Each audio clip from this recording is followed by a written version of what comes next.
With Labor Day in the rear view, we are now entering the home stretch ahead of the midterm election. That's right. Each party has just 9 weeks to sway voters come November. Experts were projecting a massive red wave to wash over the House as a result of the struggling economy and the president's weak poll numbers. But a series of recent legislative wins is boosting Democrats and cutting into the Republican Party's advantage. CBS News Executive Director of Elections and Surveys, Anthony Salvanto, joins us now for more on this. Hi there, Anthony. Welcome. Thank you. So, it's interesting. It still looks as though the House will lean in favor of the Republicans come November. So how are Democrats mitigating that red wave, which was initially expected? Well, let's tell a story of what happened over the summer, which, by the way, when you hear people and pundits will say, oh, voters start paying attention after Labor Day. No, voters have been paying attention to this throughout the summer, which is why it's interesting to watch. You start the current House, and back in July, we had the Republicans leading to get 230 seats. That is a majority of the 218 that they need. And then after that, in our latest estimate, that number went down to 226. So you're correct. This is still a lean Republican House estimate, but that movement has been back towards the Democrats mitigating those gains.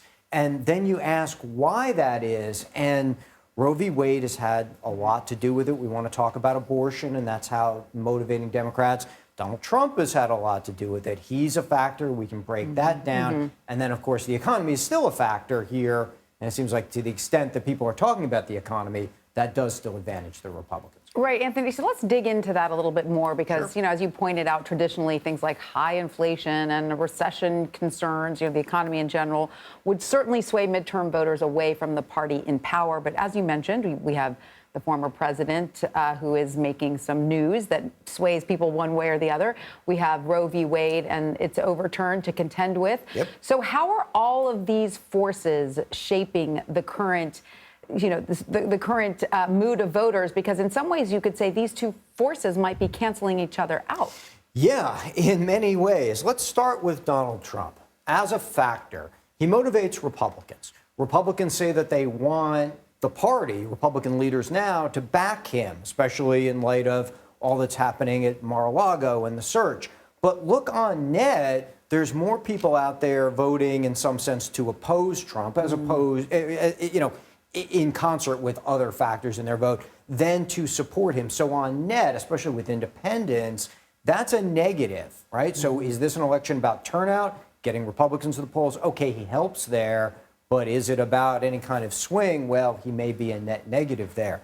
The other part of this that I would add is general feelings about democracy. And it's not a new wrinkle by any stretch, but it's certainly on the table now. President Biden's speech talking about what not just the policy positions of the parties are, but what their intentions and motivations are. And this is a little bit different. Take a look at when Republicans right now are asked what they think of Democrats. There's half of them that call them political opposition. Okay, that's somebody you can work with in the system. That's part of the regular process, right? But look, almost half call them enemies. What happens with enemies? Well, that's not somebody you can negotiate with. That's an existential threat, and that's what they're called. And then, by the same token, Democrats, you see that same split. It's not everybody, but there's about half of each side's partisans see the other side as enemies. That is in play this election because it's not something. Is that a new dynamic? Has that come up in other elections? There have been long-standing views among the most ideological of each set of partisans that see the other side as that existential threat. But this is heightened now as a voting factor. It's heightened by the political dialogue. And in many sense, it overwhelms the larger percent of Americans who don't see the other side that way, who don't consider themselves hardcore partisans. But it's the folks who see that dynamic, see that enemies across the way, that often dominate the conversation.